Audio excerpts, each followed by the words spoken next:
Assalamualaikum warahmatullahi wabarakatuh. Dhaggeeffattootaa fi kabajamtoota keenyaa kan YouTube Itiyoo Laaf jechuudha. Manguddichaa Baalee Roobeetitti akkasitti durriyyeen hattuun tumte san jechuudha. Dhaloonni isaa gindhiirna fakkaataa ittiin ga'e. So nama yoo badi siin jedhe si balleessuu danda'u. Manguddoo abbaa kee ta'u kunuunsuu qabda malee akkasitti tumuun inumayyuu waan ilma namaarraa eegamne jechuudha. Kuni yoo badi siin jedhe namni kuni waan isarraa fuute san illee osoo hin nyaatin haba'an mansuur ta'uu dandeetta. Mee viidiyoo tumamanii fi waan isaan haasayan kana illee ilaallee walitti haa deebinu.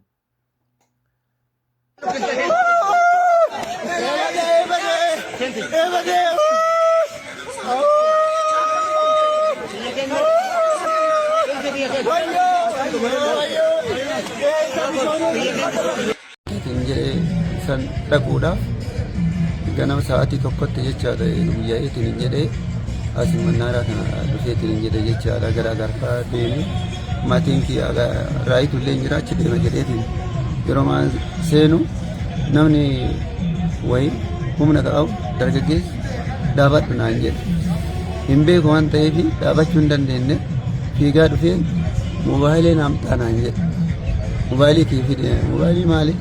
Mobaayilii kiyya kafooteetiin jedhe ani fuune yeroo an jedhu harka haga nyaatee dhugeetiin jedhu harka dargaggeessaatiin jechaadha kanan jalqaba mirgara ergasii ammas ammootuyyuu maa inni jedhan waan tokko gaafa dhufan.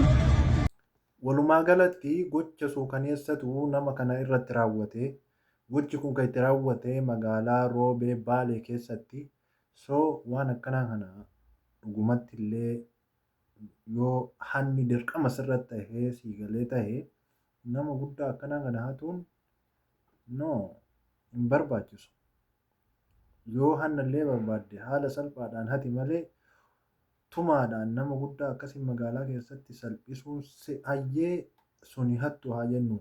Warri seeraa hoo naannoo san nam takka illee ta'u hin dhabame haga akkasiin nama san tuman kan irraa dhooguu danda'u safara san hin jiru jettanii yaadammoo nama Itoophiyaatu keer waan godhamu wahii waan nama deemanii waan san qarqaaruudhaaf siigalee godhamu wahii godhuu hin dandeenye.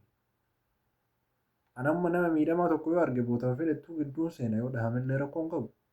Maaliifi nama guddaas dura dhahamaa jiru yookaan ayyoo ta'e taatii yookaan abbaa kee haa ta'uu nama miidhamaa jiru yoo agarte seerumaan alattiyyuu namnummaan dhuunfaatu seenee waan san furuu danda'uu qaba ture.